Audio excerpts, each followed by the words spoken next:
Buvo mano pirma kelionė. Keliavau su 2 draugais, bet ir su nepažįstamais žmonėm. Šiek tiek jaudinaus, galvojau, kaip čia bus, ar nebus griežta, ar nebus nenusigers, bet viskas gerai buvo. Kelionė buvo sėkminga. Man labai patiko pamatyti naktinę Bosniją, ypač įspūdį padarė turkiškas rajonas, matyt, buvo visiškai kitoks ir pamatyti jį naktį paliko dar didesnį įspūdį.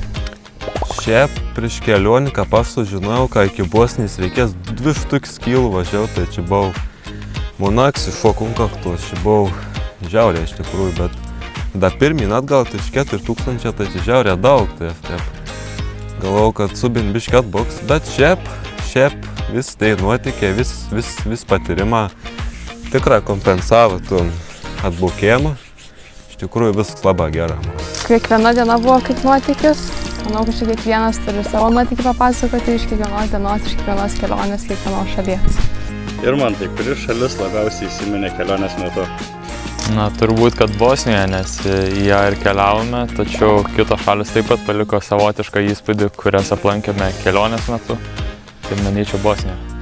Aplankėm, kiek mes dabar? Mes Lenkiją aplankėm, Čekiją, mes tada dar į Vengriją, ir Austriją, į Kroatiją, į Bosniją.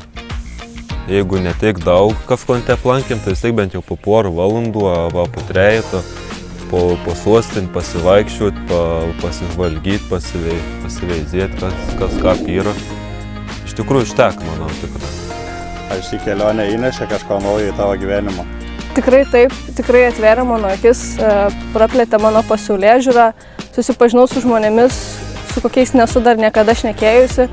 Na, naujos pažintis, aišku, bet asmeniškai pamatyti objektai, pamatyta naujas šalis, pamatytas kitoks gyvenimas. Vis tiek šalis, kur prieš 20 metų, 30 metų buvo kariniai konfliktai, kur dar matosi sugriauti pastatai ir kitoks labai gyvenimas. Tai buvo naudinga. Didžiausia įspūdė turbūt ir pamatyti tam toik labiau musulmonišką kraštą, labiau tų žmonės toiks, labiau kad visur islams jį labiau paplėts. Bosniją pasirinkau, nes nesu buvęs tame Europos krašte, tai buvo tikrai įdomu pamatyti tą naują Europos pusę, Balkanus, o pasirinkau aktyvistus, nes jau turėjau dar vieną kelionę prieš tai buvau susipažinęs su aktyvistais, tai nebuvo baisu ir keliauti su šią organizaciją.